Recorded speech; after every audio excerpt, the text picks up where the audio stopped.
make sure you celebrate when even just the little things along the way go right. And when they don't go as planned, I mean, as I say, you get to practice that pretty often. So suck it up. It's part of the sport. They're a living, breathing animal. What they do for us is incredible. So if they have a bad day and they are tense, or they knock down a jump, or they're slow, or they're too fast, you just have to understand that they're loving creatures and they're trying their best for you, and there's always another day.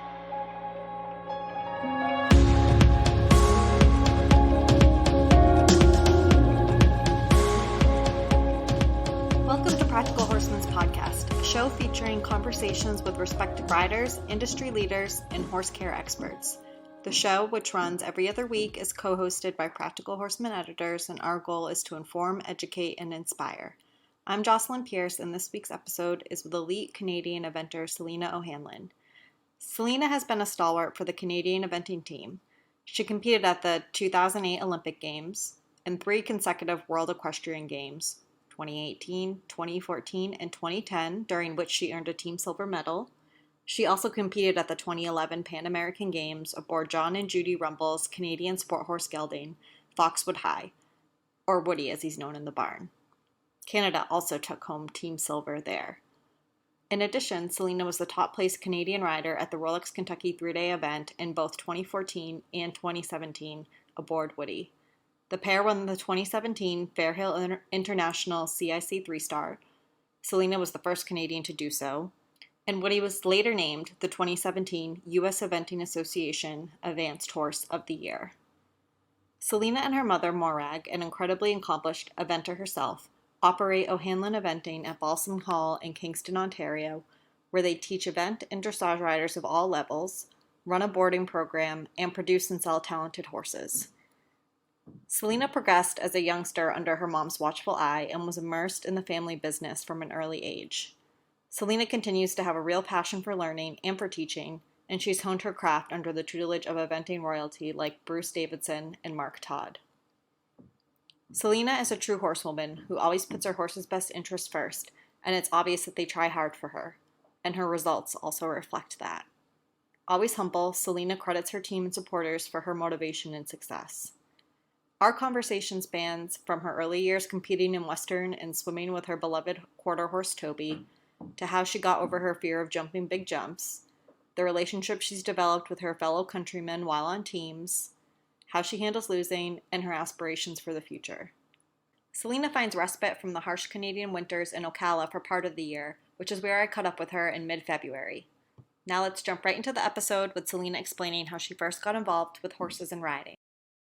My mom was an eventer at quite a high level, and I introduced to eventing at age of 9, which, as far as I knew at the time, was the earliest you could event. I actually started off Western and loved it, and it did teach me a lot. I didn't do barrel racing and that sort of thing. I did mostly Western pleasure and trail, pole bending, opening gates, walking across bridges, learning how to maneuver the horse underneath you. And it kind of extended later on into dressage, although dressage has forward movement to the lateral movement.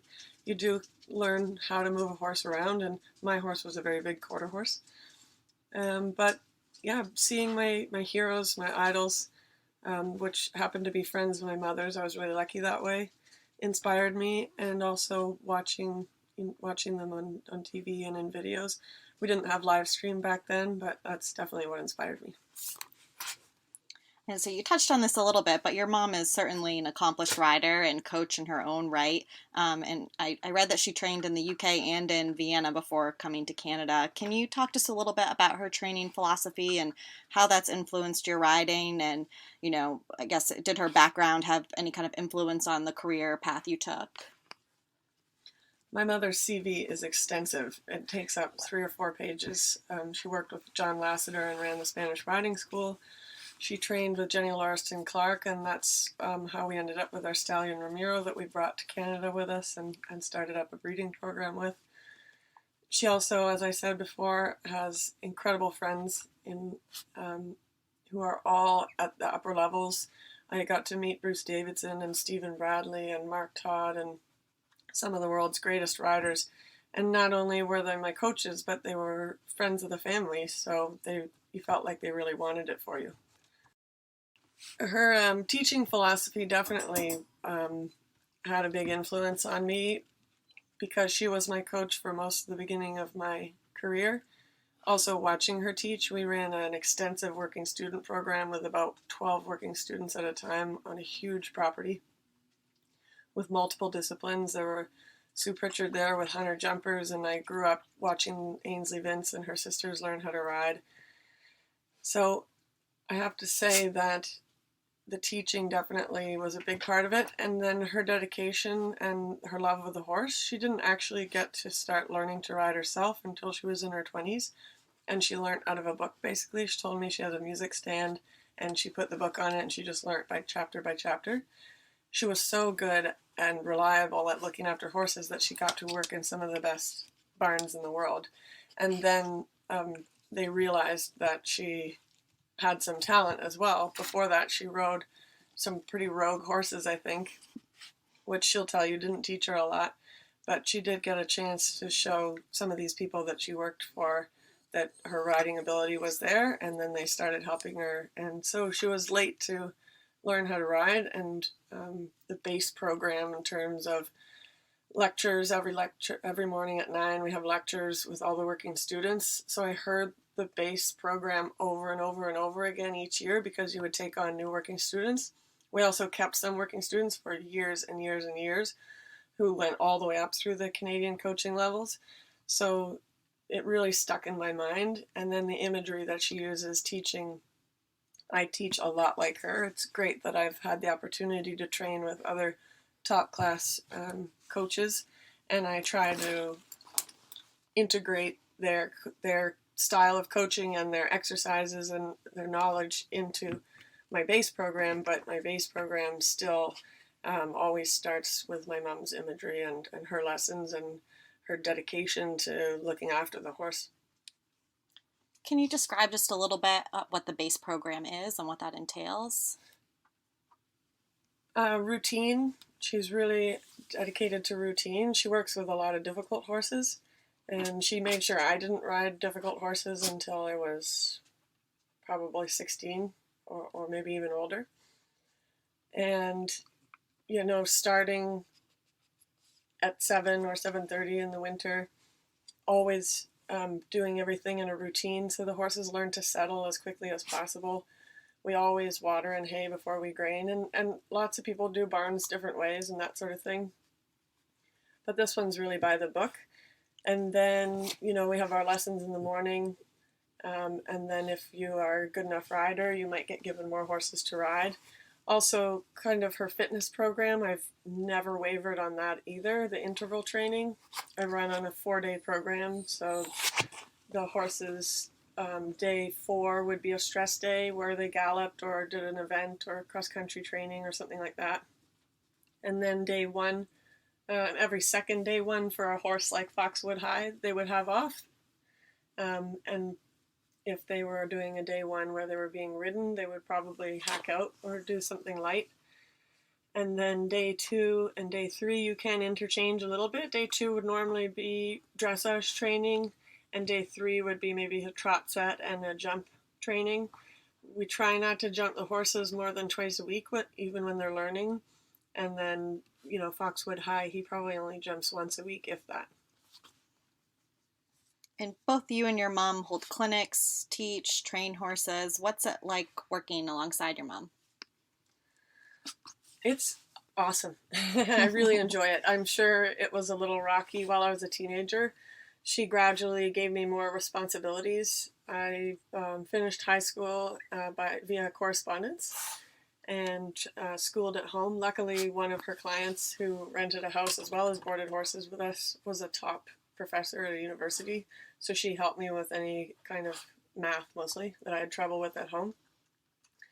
And so I got to start to run my own barn. First of all, I was kind of a wingman and learned how to look after them and make up their feed list, and I got more and more responsibility as I went on. And I'm sure that as any other teenager is with starting out in life, I thought I knew it all, and wanted to prove that I could do it all. And she had to squash me every once in a while and train me that there's so much to learn and you never stop learning with horses.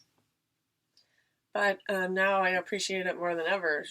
We couldn't afford for both of us to compete at the upper levels, so she unfortunately had a knee replacement early on in her career, and that kind of put the kibosh on it. And then I started getting to a higher level and doing young riders and that sort of thing, and so she knew that she was going to have to push me to the front of the line when it came to getting the entry fees paid and membership fees paid and that sort of thing. So she's pretty much sacrificed everything for me, and I super duper appreciate it. The only drawback is we lease and run the farm together that we have in Ontario, and we have a handful of boarders, and they're lovely clients and support me endlessly, but they can't all come with me to Florida. So being a prerequisite to stay on the team that you train in the South, in Aiken, Florida, doesn't matter. My groom and I and Marie bring the horses down, maybe 9 horses, 10 horses. My mom stays home and she runs the facility at home and continues on with the lessons through grueling winters and coaching and looks after the horses we have at home. We have about 14 probably at home.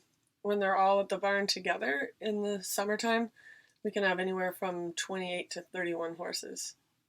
So she's got a lot of work. She still mucks stalls. I cannot take the pitchfork out of her hand. She teaches lessons. She rides all my horses that I can't ride while I'm not there.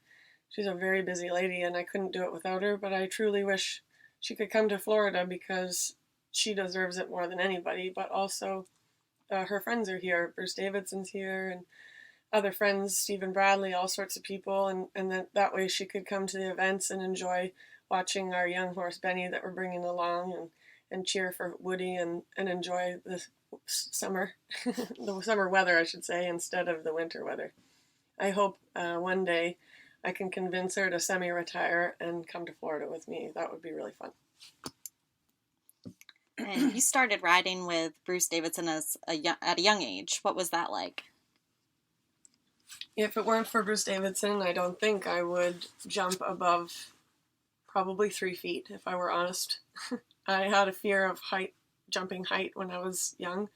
I probably started lessons with him. He used to come and do clinics maybe every 6 months, and some of the best riders in Canada came. Alex Reinfeldt, Gary Roque, Bruce Mandeville, all sorts of Ian Roberts top riders came and had clinics, and I was allowed to ride as well. And I also ended up in the group. I mean, Bruce, even though the groups are separate in terms of what your ability is and what level you're competing at, you all jump basically the same big scary stuff.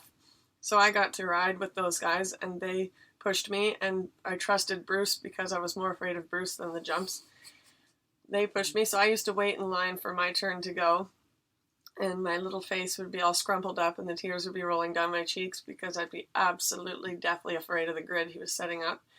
And then he would say, "Listen to my voice, just kick when I say now." And he would say, "Now, now," and I would kick, and I've got video of me coming straight on down to the camera.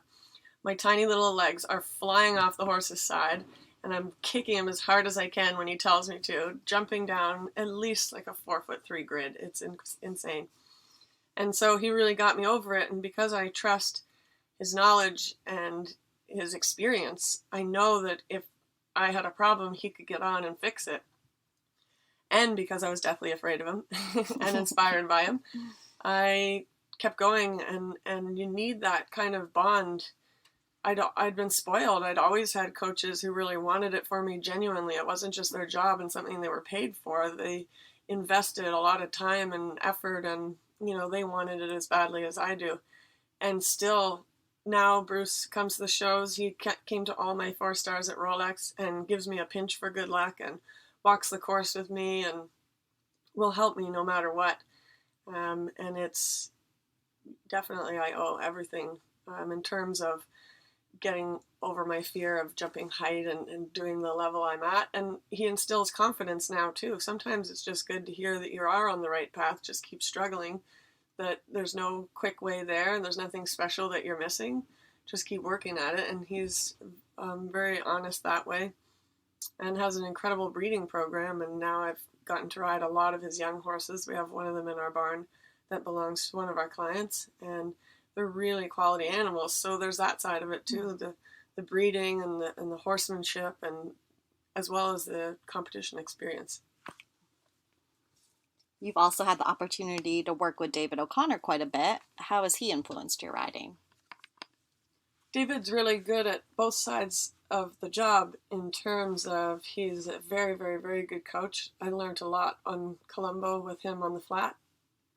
He's incredibly ambidextrous. He's got these joints in his fingers. I don't know how. He has the softest hands, but at the same time is a very, very strong rider, and helped me to learn how to work Colombo in a more collected fashion and more pure dressage fashion, and I could bring out the best in him for dressage, and I think that really led to medaling at the World Equestrian Games in 2010. But also he's really good at the sponsors and the owners, and is happy to pass along knowledge and push you in the right direction and tell you how to go about the business side of it. And last but not least, he is very zen. He's a very calm, quiet, collected person all the time. And Lauren Kiefer, his student, is an exact replica in terms of her ability to be so professional and so calm and cool and zen, and yet super competitive. So I really appreciate that side of him. What other trainers or mentors have you worked with that have influenced you? Mark Todd, I've been lucky enough to have clinics with as well years ago when he used to come to Canada. And again, because we became friends through Bruce and Mark Todd together, luckily I was able to ask him if it would be okay if I came and trained there last year to get ready for badminton. So I went a month ahead and had the opportunity to see how he runs his barn, and also to watch him ride every day. And I even got to sit on some of his 4-star horses. Stephen Bradley used to come and do clinics, participate in the clinics and kind of help as a co-coach almost, ride some of the more difficult horses when he was there, and I'm still really good friends with him. Ingrid Klimke I became closer friends with in the past. I had a working student who went over there and worked for her for the past year, so I've also had an opportunity to have some clinics with her. And I really follow her for her ability to do show jumping as well as dressage and eventing. Same with Mark Todd. He's been to the Olympics for both, and sometimes at the same time, which I just find incredible. And there's so many. I can't think of them all. Mary King, because she competed when my mom did. And I like to, cheer the women riders on as well as the men riders at the top of their game. But those are just a few to think off the top of my head. And do you have any equestrian heroes, and who are they and why? Mark Todd would be there, and Bruce. Bruce is in the Guinness Book of World Records for winning the most consecutive world championships, or most of all. I can't remember exactly how it's worded. I don't even think he knew he was in the Guinness Book of World Records, which is crazy. Mark Todd, again, because he can do both disciplines at the same time, and then went on to become a great race trainer.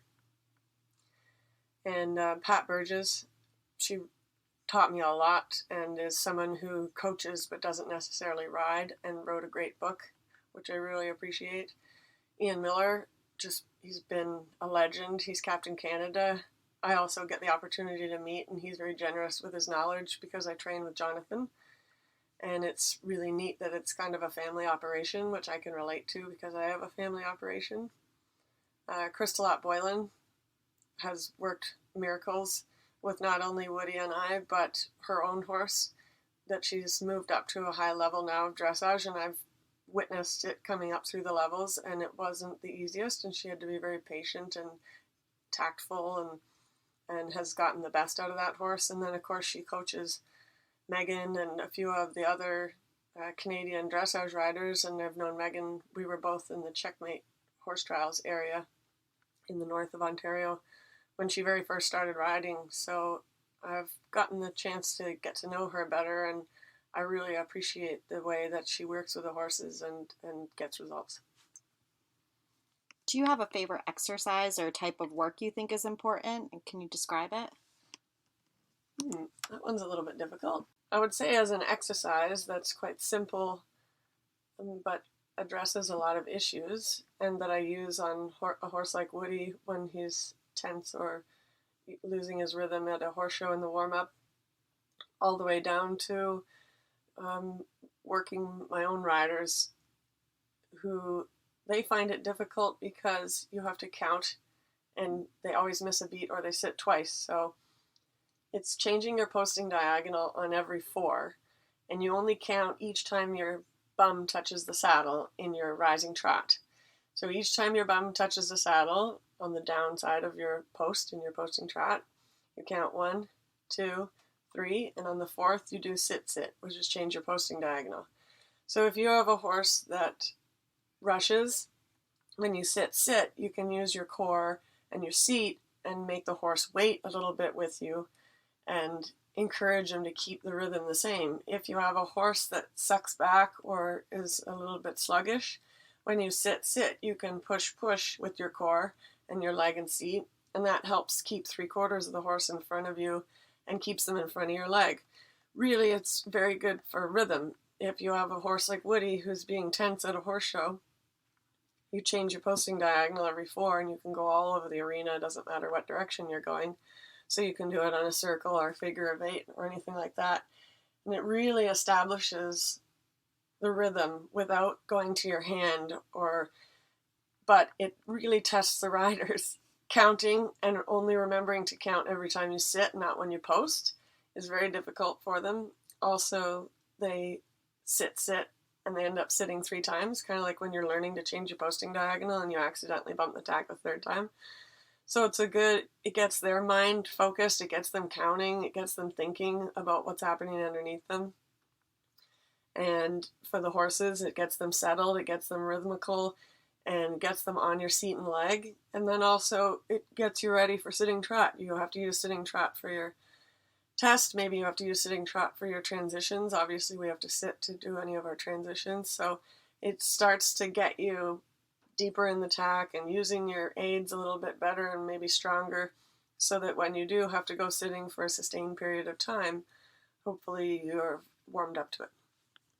You started your eventing career with a horse named Toby that your mom found, and you've said that you credit him with making you into the horsewoman you are today. What did he teach you, and how did he teach you? Toby was my guardian angel. I bought him from Barb Bowen. He belonged to Jody Bowen, which is Barb's daughter. He was top of his game at Western. Literally unbeatable. He wasn't allowed to go to any of the fairs or anything. The only thing he was allowed to go to was Quarterama because he was unbeatable. I remember my mom had been looking for a horse for me or a pony for a long time. I had tried quite a few ponies. I had a funny little paint. I think she was called Butterball or something. I only had her for a really short period of time, and when she would get hot and sweaty or tired, she would drop and roll in her tack while you were trotting, while you were walking, whatever. She didn't care. She would just stop and start rolling, so I got really good at leaping off. That didn't last probably more than a week. I had another lovely paint, who I think was a small horse. She was a mare. Had her for a little bit longer. She was a great horse, but same thing. When she got hot and bothered or tired or fed up, she would stop and just plant. And you could walk up behind her, you could push, you could pull, you could get off, sometimes I would just untack her and leave her and go back to the barn. I mean, she just wouldn't move. So gave up on that one. And my mom was sure I was going to give up on riding because I wasn't enjoying it. We went and tried Toby. I think I remember Jody on him in a halter and 2 lead shanks. She did 1-time tempies with him. She jumped him. No, did she jump him? She galloped him around the arena. She did barrels. I think he jumped him over some stuff. He didn't really know how to jump when we bought him, and he certainly didn't frame up that well because he was pure Western trained. So I did do Western with him with Jody and Barb's help for the first 2 years. And that's when I did the trail and the pole bending and all that sort of thing. So you have to sidestep with the front legs on one side of the pole and the back legs on the other, and they make a pattern, almost like a puzzle or a maze. And you have to sidestep all the way around this pattern without touching the pole with the front legs and the back legs. That really helped me teach them how to maneuver for leg yield, basically. You also did reinback through a maze, literally made of poles. Same thing. You had to be able to back up and walk all the way through this maze, and you weren't allowed to touch the poles anywhere, and you weren't allowed to step forward. And I don't remember all the rules. I was very young. I probably did a little bit of fun barrel racing, but I don't think I ever did it competitively. The trail classes, open gates, walk over tarps, walk over bridges. I can't remember all the things, but they were very useful. And then at home, when I had him at home, I think we took him down. My poor mother, later on in life, found out some of the terrible things that we did with poor Toby. I used to ride him 4 at a time with 2 halters, 2 lead shanks and a halter, and 4 kids, including me. We used to tie my GT snow racer behind him. My mom bought me a vaulting roller when I was a young girl. I put a breastplate on the vaulting roller. I put a bridle on if I felt like it, sometimes just halter and lead shanks. I used 2 lunge lines and I clipped them to the vaulting roller, and then I used the handles of the lunge lines and tied them to a GT snow racer. And a GT snow racer, for anybody who doesn't know, is a toboggan with steering and brakes. And I would ride Toby just behind the vaulting roller, and my friends would sit one at a time on the GT snow racer, and I would trot and canter him and walk him through the fields, and they would get pulled along behind me on the GT snow racer. Then in the summertime, we did summer sports. We had an incredible property that had 2 rivers. One was very wide and the other one was narrow, and they were joined together by a lagoon. The lagoon was about chest height on Toby. These are the parts that my mom didn't know. We would park Toby in the middle of the lagoon, and he would just stand there, and we would have races swimming underneath him and between his back legs and see who could go into the fastest and do terrible, terrible things. We would jump off his bum, use it like a little diving board, and jump off his bum into the lagoon. When I wasn't doing that and I just wanted to play in the water, I would tie him to a tree, and he would just eat grass and hang out and wait for me when I wanted him, and I'd bring him back into the water. On the big side of the river, you could go up and down the middle of it, quite a long ways. Again, halter, 2 lead shanks, me on him bareback, and my friends would wrap his tail around their hand, lie on their stomach, and body surf up and down the river. So he taught me incredible trust. He was my babysitter. Luckily for me, he was who he was because my mom was running a huge operation with, as I said, multiple discipline barns, racehorses, jumpers and hunters and eventers, and a breeding program with 2 stallions and broodmares in the field, and competing at a high level, 3-star herself. She couldn't be there all the time. And she did not find out about these things until later in life, so please nobody blame her.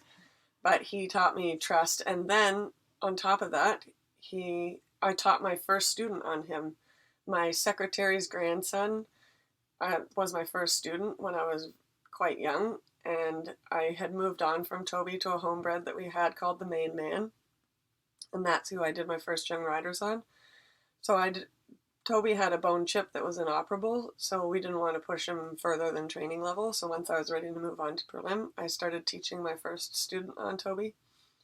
I remember not being able to put Toby in a frame when I began eventing, and I would come home crying to my mom that all the other people can put their horse in a frame and I can't. And my mom would come down late at night and she would get on Toby with some draw reins, and she would help teach him how to go in a frame, and then she would plonk me on top of Toby. And away he would go in a frame, and a big smile would come across my face. And we also taught him how to jump properly. Although he was game and would jump anything, he kind of had that quarter horse launch, which would probably have ejected me as a small child. So my mom taught him how to jump. Working students who had bad falls or got nervous or anything all had the opportunity to ride Toby. I'm sure there's a few people who owe their riding skills and love of horses and even eventing to Toby. Who were some of the most important or influential horses in your life? What were they like, and how were they influential? Toby was number 1, and then Cameron was my homebred. That's the Main Man. My mom bred him. He was by our thoroughbred stallion Mainstay, and so I do remember him growing up. He was cheeky. He had a field mate. I can't think of his name off the top of my head. Caro Angus, who's ridden for Canada, started Cameron's prelim career. As I said, my mom wanted me to always be brave and made sure I didn't ride difficult horses and until I was old enough to understand and not let it affect my bravery and my competitive spirit. So Caro Angus took Cameron around his first season of prelim, and I went and groomed for her. So that was great. I got to meet Caro Angus through that. Then I would have to say Chansey was an Anglo-Arab. I don't think he was quite a pony, but he was a very small horse. I got to show him to clients. So when we're selling a horse, we have to show them to the client. And because Chansey was my ride, and because he was a little bit smaller, my mom thought I was ready to show Chansey to his first set of clients. It was time for Chansey to move on. And I trotted up to the first X, and he stopped, and I fell off. And he'd probably never stopped in his life. He was also a survivor. We had a bad trailering accident once, the only time my mom and I have ever driven a two-horse. Can't stand them. Something happened, the tailgate was faulty, and when we went over the train tracks, we weren't 5 minutes from home. I was going to my first hunter show. That never happened. Again, I was probably too young to event, and the tailgate dropped, and the pony tried to jump the chest bar. He jumped the chest bar, but then we knew something had happened, obviously, and pulled over immediately on Trafalgar Road, such a busy road, 7 in the morning. My mom ran around to the trailer to see what had happened, and when she opened the man door, his front feet slid out the man door, so now he hadn't got his hindquarters over the chest bar. Long story short, the poor guy was stuck on the chest bar with his hind end while I ran out into traffic on the Trafalgar Road to try and get help. Nobody would help. Luckily, incredible vets and the fire department came, cut down the inside of the trailer, rescued the pony, took him home. It took a lot of rehab. He had to stay in the stall for a very long time. He had to have stitches and medicine, and it did make him more sensitive in the stall, so I had to learn, that he wasn't just Toby, and I had to be careful brushing him and be good to him. He bounced right back after his rehab. He got sold. I think he went to Nova Scotia. I get Nova Scotia and New Brunswick mixed up all the time. He went there and did pony club jumpers and was jumping 4 feet. And the only sign that you would know that he had ever had trauma was when the jumps got 4 feet, he would have a little twist in the air behind, probably because he had scar tissue in his stifle area in his flank. But other than that, he didn't. So he taught me a lot. Be Bold Juliet, that's my email address. That is a horse that was deemed unsafe. The client, when we were at Checkmate Farms, the client brought her to my mom and said, "Do you think you could sell her for me?" She was a little off the track thoroughbred. She actually has good bloodlines. I think Tom Thumb is her sire, and he raced and did really well. She was tiny little horse, maybe 15.2, 15.3 if you were lucky, with studs. Built with a straight neck, a little bit downhill, a club foot. She was a nightmare in the dressage, absolute nightmare. Anyway, she got brought to be sold. I tried her a couple of times. She could jump like a deer. I mean, just incredible. But she was difficult and she was small. And in the end, I said to Mom, I don't think she's a project we want. So we sent her back. Well, my mom secretly bought her for my birthday. And the lovely lady Bobby that owned her, she paid off in lessons, basically. I think we bought her for $2,500 or something like that. She took me to my first advanced. My first advanced was the Advanced Championships at Checkmate. I still have the picture of me jumping the moat, which is a massive ditch with water running through it and a big hedge on the backside. And when I landed, it was the first time I'd ever teared up on a horse out of joy, not fear, because I just believed, I thought she was going to take me to my first Olympics. I thought this little horse could do anything. I probably had one rail in competition in 7 years. I took her to HITS here and did a huge 4'3" class, and on the other horse I was on, I'm pretty sure I placed like first and second out of 87 horses. There was, the Millers were in it, and this was back when I didn't know anything. And then I bred her to Jeanette Leask's stallion rather well, and now Anne-Marie rides Rather Boldly, which is Riley in the barn, and that's Juliet's son. I did have a previous small mare out of Juliet called Mistress Quigley, and I sold her on to clients in Quebec. And I ended up keeping Riley because Juliet died of old age about 2, maybe 3 years ago. and I decided not to sell Riley. I thought I had to sell one of them, but Q sold before Riley, so I decided to keep Riley. I took him up to the prelim level, and then I gave him to Anne Marie for experience. And so basically Riley is Anne Marie's horse, and thanks for everything she does for me. And then the obvious, Colombo and Woody have both been incredible for all the reasons we know them. And Woody is currently your most seasoned horse. What's he like? Woody is all heart. He is very sweet and gentle and quiet on the ground. He hates cows. He's deathly afraid. He used to be fine with cows. He lived right next door to them the first year I had him in Florida. And then I don't know if one of them said something mean to him, but since then he turns inside out. It's the only thing that sends Woody into sheer panic. And unfortunately there are so many cows down here in Ocala that I almost have gotten to the stage where I can't hack him because he's a danger to himself and me. When he sees the cows, he just runs blind or rears or whatever. So we try to keep the cows away from Woody. I don't go to Pine Top or places like that where there's cows anywhere near because I know I'm not going to have a good ride. I talked to Lainey Ashker, and her previous mount was the exact same way. She says she can't even go into a field where cows have been because he can smell them. And I think Woody's getting that way. Woody's favorite treat are mints. He will do absolutely anything for mints. He's a gentle giant. Everybody loves working with him. The people that fly him, Anne Marie, of course, he's her heart. The vets, anybody who has anything to do with him at the horse shows, they all love him. His favorite phase, I think, is definitely the cross country. He finds it so easy. I love him because he's so tall. The jumps look smaller from where I am. Once I'm on his back, I feel much better. He is very narrow. We didn't think when we first started with him necessarily that he would go as far as he has gone, but he has gone that far purely on heart. He is all in. He tries very, very hard, and really it's just taken time for his body to muscle up. He's such a big horse. He's very, very, very well bred by Canadian Hugh Graham. And other than that, I think he's just a gentle giant is probably the easiest way to describe him. And a great event horse. I think this is his niche. Woody's story is also a bit unique because his owner, John Rumble, is a two-time Olympian who won a bronze medal in eventing at the 1956 Stockholm Olympics. What's it like working with John? Does he have any special goals for Woody? When I met John, Jimmy Alder, his dear friend and teammate, was the one who showed Woody to me. So I was lucky that at Red Hills one year, Elaine and Michael were there, who are dear friends of the Rumbles, and John was looking for a rider for his horse.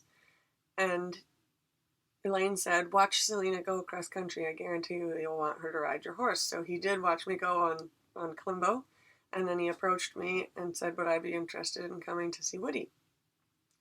So I came to see Woody, and Jimmy Elder showed him to me at John Rumble's farm in the indoor, and he rode him around on the flat first, and then he jumped a course of fences, and then we raised them, and he jumped another course of fences, and then he handed me the reins. And I was so impressed at Jimmy's fitness. It was incredible. He wasn't breathing heavy or anything. He just told me what to do and sat me on top of Woody. And I rode Woody around, nothing like as well as Jimmy had. I believe Chad Elder had been competing Woody a little bit to start out and was learning to event, but Chad had to go to school. So I was only supposed to have Woody for the winter, and then he was going to go back to Chad, and things turned out differently, and I ended up maintaining the ride on him. John is a wonderful owner, and he understands both sides of the sport, which is unique. He understands the ups and the downs and how it works, and even coaches me. I was lucky enough to go and have lessons on Spencer, his other advanced horse, which is by our stallion Ramiro, believe it or not. And my funniest saying from John is, don't worry, we'll either drink to celebrate or we'll drink to commiserate. Either way, we'll have a drink. And I thought to myself, John, we're going to get along great. And then I think it was the Pan Ams in 2011, maybe before that. It was Judy's birthday. And John gave Judy the other half of Woody for her birthday so that she would be in the passport, because for accreditation, owners need to be named in the passport. And Judy became really involved. And she is an incredible numbers person. She she could work for Equa Ratings. She knows the score. She writes down every single horse's score, and she keeps me abreast. And even at horse shows that we're not at, she follows them online. She writes down all their scores, and then she tells me, and then she knows what Woody's best scores are, and so keeps us on our toes. And John and Judy come to every single horse show. Every single horse show. They drive. They hate flying. They drive to every single horse show, and they're always there no matter what. And they take us out to dinner, and we have a lovely time. And they understand when it goes well, and they understand when it goes badly, and they push me to do my best. And they've connected me with Crystalot because John did a lot for Crystalot's Pony Club, and I've connected John with my pony club, and he's come and done talks and stuff, which all the pony clubbers enjoy. And even just hearing his experiences. And actually, always, he told me right from the beginning, badminton was his dream, because that's where he trained for the Olympics. And he had dinner with the Duke of Beaufort, and the Duke of Beaufort said, I hope to see you back here one day. So going to badminton last year was just epic. It was huge for all of us. And his son came, Michael Rumble. And now Michael Rumble is really involved in horses all of a sudden and has taken a huge interest. And that, of course, really makes John super happy. So I'm hoping that Michael will be coming to badminton, and Jimmy came to badminton, and we all had dinner in the same pub that Jimmy and John had dinner with the team in each night, and they had stayed there, and they told us all about their stories of training and funny stories about getting locked out of their car and all sorts of things. So they're top owners in absolutely every single way, and they want nothing but the best for Foxwood High, and nothing is spared when it comes to his happiness and his health. And they make all the right decisions, and we make them as a team, and we enjoy the process because you have to in the sport. You've had a lot of competitive success, 2 team silver medals, 3 consecutive WEGs. You were the first Canadian to win Fairhill. What has meant the most to you? The medal at WEG with my team was incredible.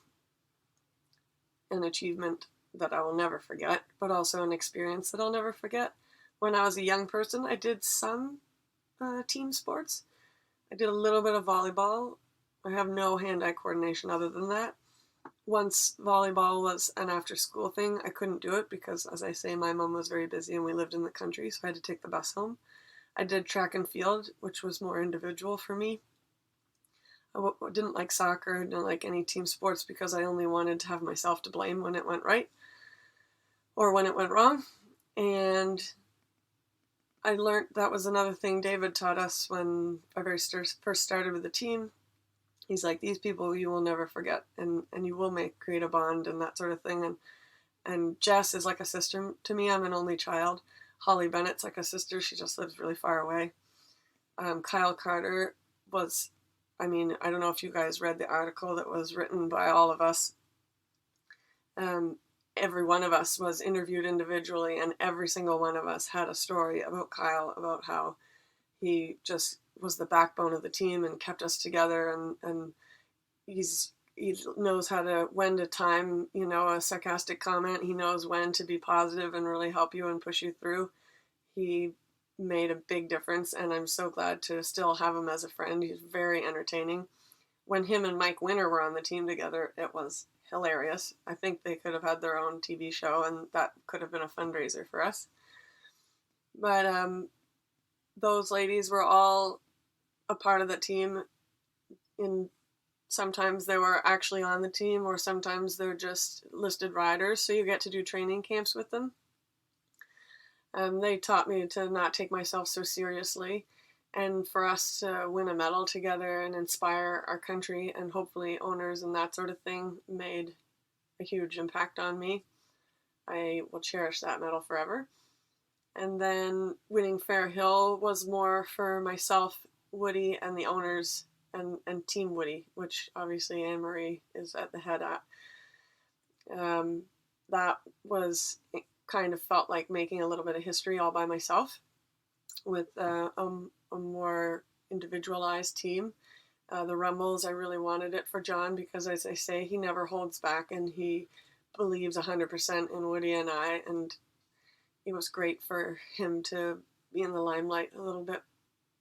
It was great for the horse because the horse had worked so hard at his dressage and his show jumping, and to pull it off and be able to have that accomplishment on his record, I think he deserves it more than anybody.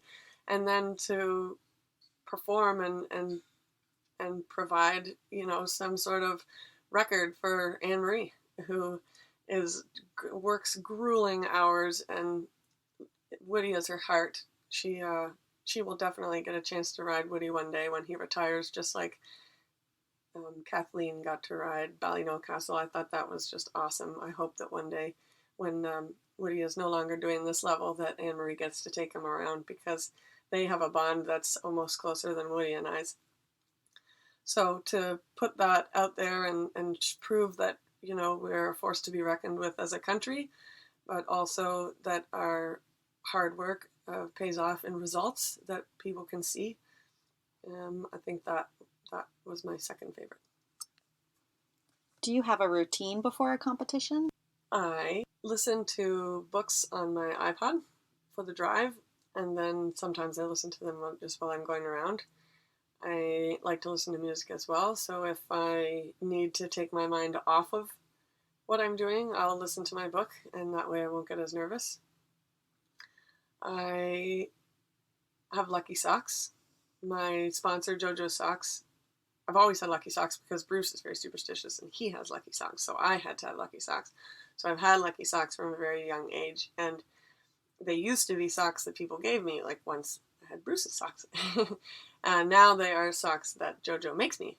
And the ones that I kept, they have a hole in the heel. They say, "I love my horse," and it's the word I, the letter I above, and then a heart, and then the picture of a horse at the bottom. They no longer make those, and now they make Woody socks. So now I have Woody socks that are my Lucky Socks. Also things that people make me. When I went to badminton last year, my mom's best friend in Scotland, Marie, made me a handmade woolen hat, and they felt the front, and it's a felting of Woody on the front, and then she gave me a really nice stock pin, which I couldn't wear on my stock, so I pinned it to the hat. I really think that people like that really want it for you, and so things that they give you or make you or contribute are nothing but good luck. So why not? We need all the good luck we can get, because sometimes it's just a little bit of bad luck, not anything else that doesn't get you through. I sleep if I'm super nervous, so I hate when I have to wait a long time to go. I don't necessarily want to go first because I always forget the course or I forget the test or whatever. And it's usually colder, but I do sleep if I have to wait a long time. But then of course I wake up and I'm like, oh, and you get butterflies in your stomach. And I use Rescue Remedy. It's a homeopathic thing made by a company called Bach, and they used to have these droppers that taste like dandelions. They're quite bitter, and you put it under your tongue or in your water or whatever. But now they make these yummy little gummies that are blackcurrant. And so when I get nervous, I don't know if they actually help or if it's just going through the motions and your routine, but in some way it does help because I feel more settled. So if I start to get nervous for usually dressage and cross country, I take one of those, and it just going through the motions makes me feel better. How do you handle it if things don't go the way you expect or the way that you want them to? Well, luckily I get to practice that a lot because very rarely do things go the way you want. And I learned that also a little bit from David in terms of, unless the stars align, you're not always going to go to a big event and give out personal bests in every phase. I've been lucky enough that I've given out personal bests. I gave out a personal best on Colombo at the Olympics in the dressage. I gave out a personal best with Woody at Fair Hill in the dressage. This year at WEG, I gave out a personal best for Woody in the show jumping. So you got to hang on to those personal bests. I'm only out there to beat myself, because the dressage is quite subjective, and if it's not their type of horse or it's not the horse's day, they change. When we went to WEG, they cheer and wave flags, and they're really close. Same with Wagon France, really close to the arena. When you go to badminton or other events where it's just an event in terms of they know it's all the people there are probably horsey, they're not going to cheer loudly. They go so quiet, a pin would drop. So Woody got really tense at Wagon in the dress right before I went in the ring, because as I entered the arena, the crowds erupted and the flags were rat waving and people were screaming Woody and Selena, and the horse is so fit. So you can't control those things. So, deal with the things you can control. Try to read books in pursuit of excellence, that sort of thing. I have people I aspire to be like Lauren Kiefer is inspirational to me because she really is incredibly professional. And Rebecca Howard, same thing when she was on our team. And I got to be around her a lot more often. Her day-to-day, how she runs her show and how she trains and all that sort of thing. She's just, whatever's going on the inside, you can't tell because she's just incredibly zen and professional and quiet on the outside. And I think dealing with the highs and lows, you have to make sure you celebrate when even just the little things along the way go right. And when they don't go as planned, as I say, you get to practice that pretty often. So suck it up. It's part of the sport. They're a living, breathing animal. What they do for us is incredible. So if they have a bad day and they are tense, or they knock down a jump, or they're slow, or they're too fast, you just have to understand that they're loving creatures and they're trying their best for you. And there's always another day. So we make a joke and just say good day at the office or bad day at the office. And I try not to amp it up and overanalyze it. I just look at the test, try to improve the marks each time, improve what the horse is not good at. You know the horse better than anybody, so even if you didn't get the scores on certain movements that you thought you would.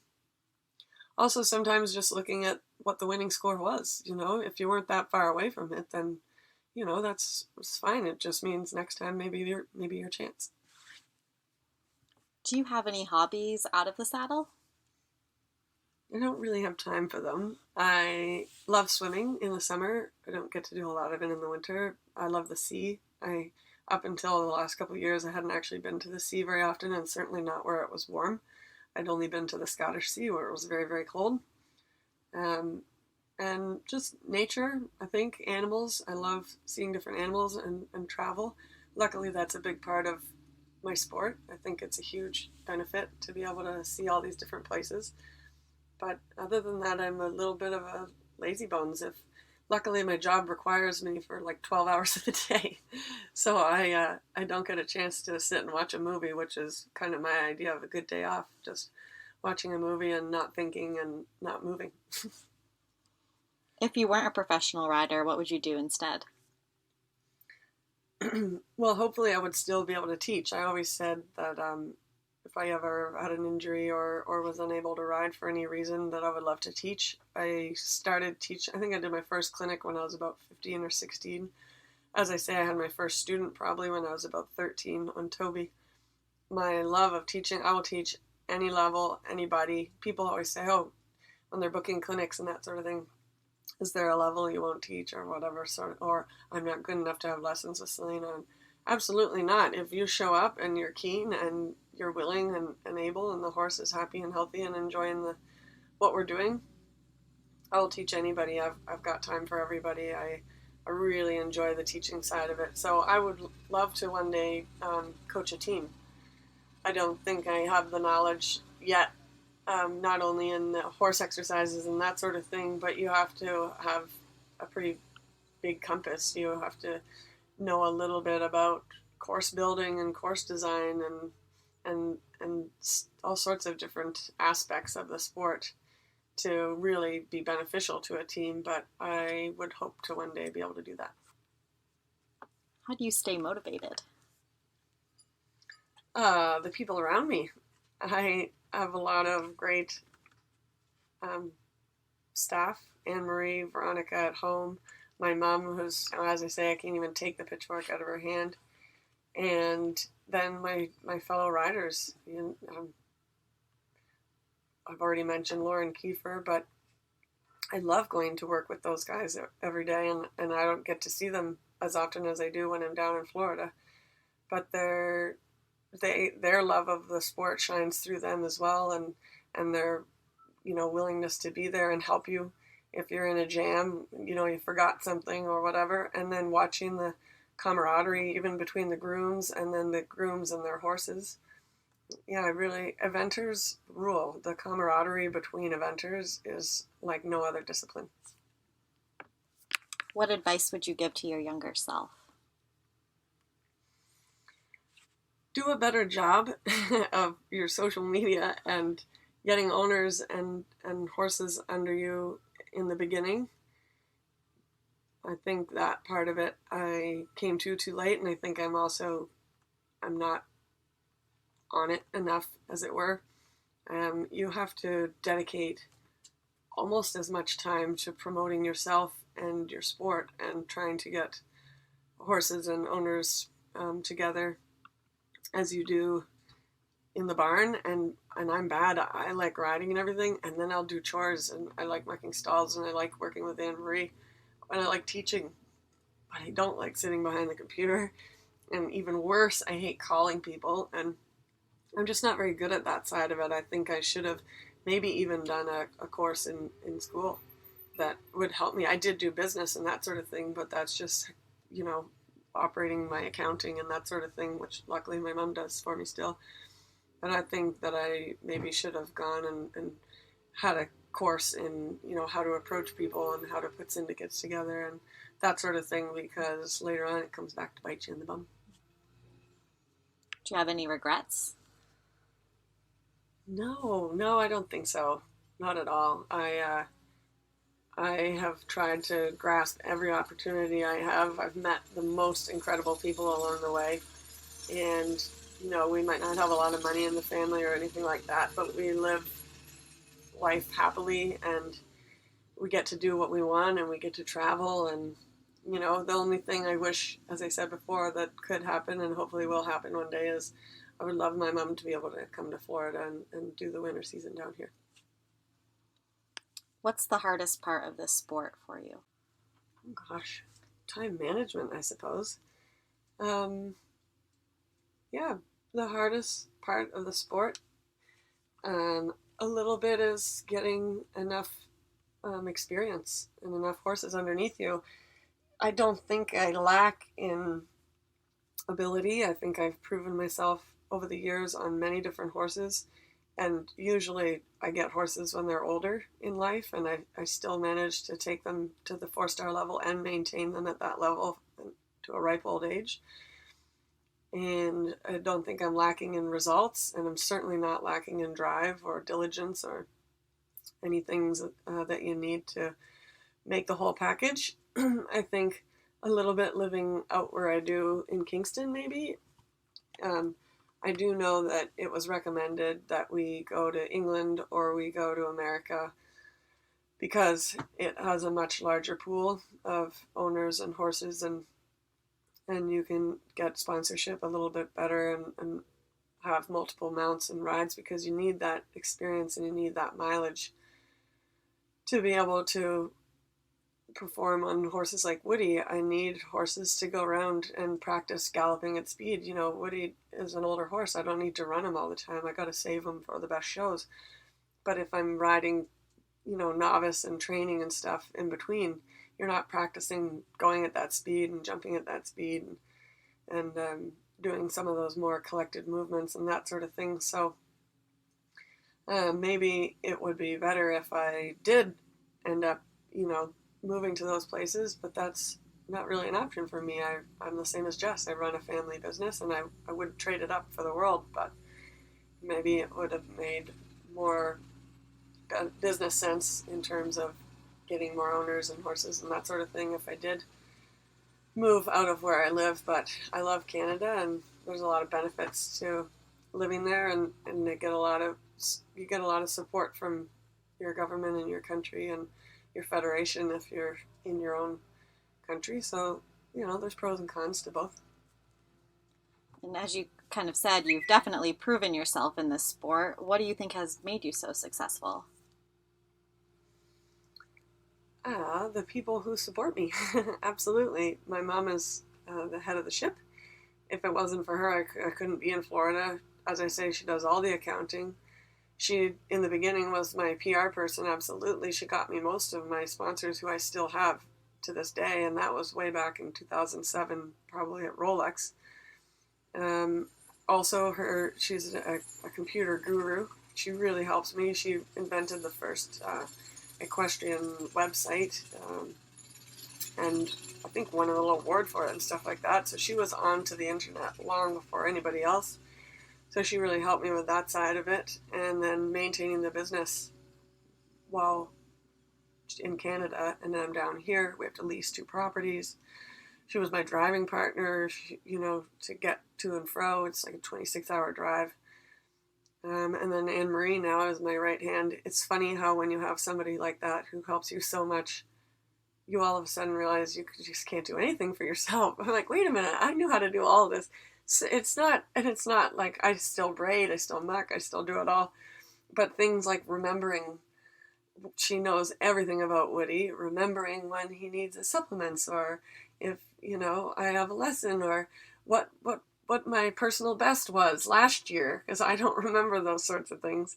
And then she enjoys the process. She's there to listen, and when I complain about how I'm getting it all wrong, and she listens and jumps up for joy and has tears of joy in her eye at Fair Hill when we did, what we set out to do, sort of thing.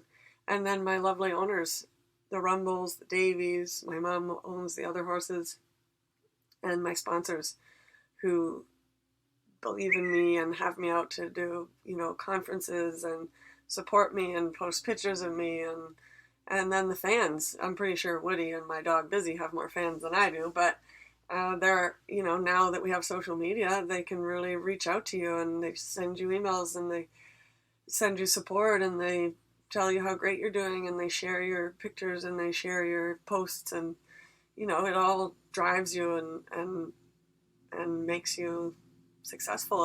And also the kind of more relevant side, they post pictures and video of you all the time. So your riding gets better really quickly, because all of a sudden you're all over Facebook, and you've got, oh my God, I'm so far ahead of the motion, or why am I grimacing while I'm doing dressage? I'm supposed to be smiling. And it really, really, we already video everything, our lessons. I video Anne-Marie's lessons, she videos my lessons, and we go back and we slow it down, and we, investigate what we're doing wrong, what we're doing right. But having people post it all over in the public eye, you sharpen up pretty quick. Thanks so much for talking with me today, Selena. Really appreciate it. No problem. Thanks for listening to this week's episode, and join us again in 2 weeks. Upcoming conversations are with eventing legend Jimmy Wofford, Irish showjumper Kevin Babington, and hunter rider and trainer Tom Brennan. You can subscribe to this podcast on Apple Podcasts, SoundCloud, Stitcher, or wherever you get your podcasts. While you're there, please rate and review the show. I'm Jocelyn Pierce, and you've been listening to the Practical Horseman podcast.